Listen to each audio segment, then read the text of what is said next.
Leveon Bell has placed a bow on one of the most harrowing falls from grace in modern NFL history. Bell, who was once tipped to overtake Jerome Bettis and Franco Harris as the Steelers' all-time leading rusher, he squandered his incredible talent, and many are wondering if he will ever play another NFL snap. So today, in this video, we are going for a rundown of Leveon Bell's career, from drug accusations to holdouts to now criticizing a respected head coach. But before that, let's have some introduction about who he is and where he came from. Leveon Bell was born in Reynoldsburg, Ohio on February 18, 1992, and went on to Groveport Madison High School in Groveport, Ohio, where he played football, basketball, and track. For the Groveport Cruisers football team, he was a running back. Bell rushed for 789 yards and 9 touchdowns as a sophomore. Bell rushed for 1,100 yards and 13 touchdowns as a junior, then 1,333 yards on 200 runs with 21 touchdowns as a senior. As a senior, he was named First Team All-Ohio Capital Conference Ohio Division.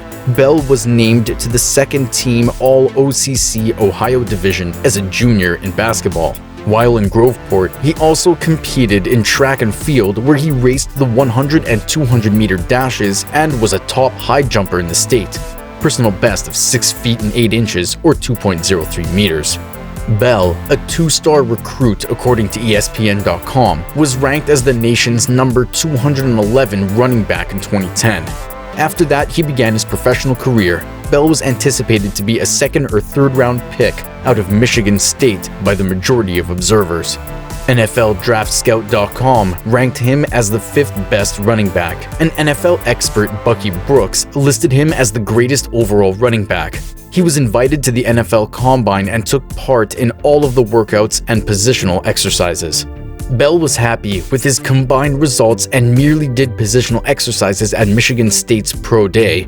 In front of scouts and representatives from 29 NFL teams, Bell, Dion Sims, William Golston, Johnny Adams, and 5 other Michigan State prospects worked out. Mike Tomlin, the head coach of the Pittsburgh Steelers, was the only head coach in attendance. Bell was described by scouts as a large, bruising back with quick feet and lower body strength, as well as his ability to go north-south, solid cuts, and nice bursts through holes. His limited ball carrier vision, inconsistent blocking, and height, which might impact his quickness and ability to escape tacklers, were the only criticisms. Bell was taken in the 2nd round of the 2013 NFL Draft by the Pittsburgh Steelers, with the 48th overall pick. He was the 2nd running back taken in that year's draft, after only Giovanni Bernard, 37th overall, Bengals.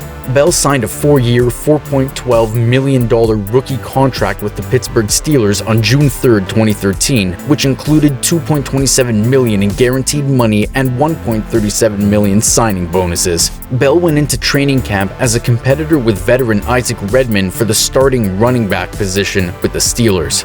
Bell was tackled on a rushing play in his 2nd preseason game against the Washington Redskins and suffered a mid-foot sprain. Despite the fact that his injury did not necessitate surgery, he was forced to miss the opening 3 weeks of the regular season. But after returning, his first professional touchdown came on an 8-yard run in the first quarter of the game.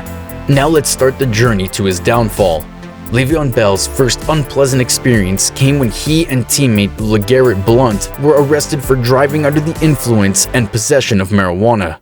Bell was initially suspended for the first 4 games of the 2014-15 season, but his suspension was reduced to 2 games after an appeal. He disobeyed the rules again the following year while in the NFL's substance abuse program, earning himself another suspension. Players who were involved in a substance addiction program in the NFL are subjected to tighter requirements, including increased monthly testing. Bell said the failed test was due to him skipping a prearranged visit for which the NFL first suspended him for 4 games. Bell sat out of the Pittsburgh Steelers summer activities, including OTAs, minicamp, off-field programs, and training camp, after obtaining his first franchise tag designation. Bell signed his contract soon before Week 1 and was thrust into the starting lineup right away. Bell chose to skip not only off-season activities, but the whole regular season when the Steelers hit him with his 2nd franchise tag. Bell didn't make a dime on the tag's $17 million value because he missed the year. He also turned down the Steelers' final contract offer, which was worth up to $70 million over 5 years. Sure, the guaranteed money wasn't nearly as great as it could have been, but that's not how the Steelers do business. If Bell had done well, the Steelers would have adjusted his contract on an annual basis, guaranteeing the majority of his salary. Bell never received the contract offer he was hoping for.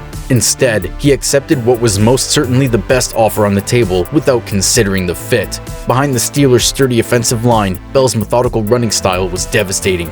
The Jets, on the other hand, had a weak offensive line, and his patient running resulted in his death behind the line of scrimmage. After signing with the Steelers, Bell joined Antonio Brown on the slamming Ben Roethlisberger tour, saying Ben wants to win, but Ben wants to win his way, and that's tough to play with. Although Ben has won a Super Bowl, it was when he was younger. He's now at the point where he's trying to control everything, and the team has allowed him to get there. Instead of being humble, Bell ran his mouth and burned bridges on his way out. This would be a reoccurring trend with his subsequent teammates. The former all-marriage pros to the Jets was doomed from the time he signed the contract. Bell wanted a trade because he was tired of playing for a bad team. The issue was that he was unacquirable due to a year and a half of poor performance and an inflated contract. To get Bell off the team, the Jets would have to bite the bullet and release him. Bell, like Ben Roethlisberger, made it clear that he would not be welcomed back to New York after his release. Before we get to Bell's comments on Andy Reid, it's worth noting that Leveon had once again put himself in a difficult situation. The Chiefs' stacked attack was built around the pass, and he was up against a number of talented running backs on the depth chart. Bell played exactly 0 snaps in this year's Super Bowl due to the combination of the two. Bell's contract value plummeted even further as he continued to produce poorly for a successful team. Bell took to social media when his time in Kansas City was up to express his thoughts about the situation, slamming Andy Reid. "I'll never play for Andy Reid again. First and foremost, I'd retire." Many long-serving Chiefs were inspired by such a slogan to defend their coach. But once again, Bell made the situation about himself, and no team was willing to offer him a contract before the game, and even less so afterward.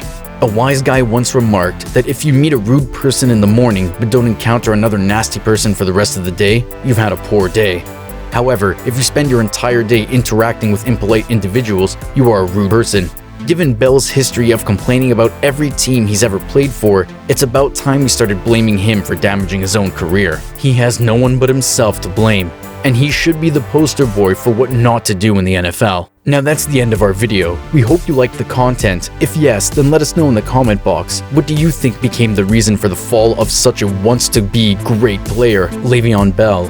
Or if we missed anything about his career, then let us know that too. If you want to see more of such videos, then do like and subscribe to our channel, and press the bell icon not to miss any. See you in the next one, and until then, goodbye.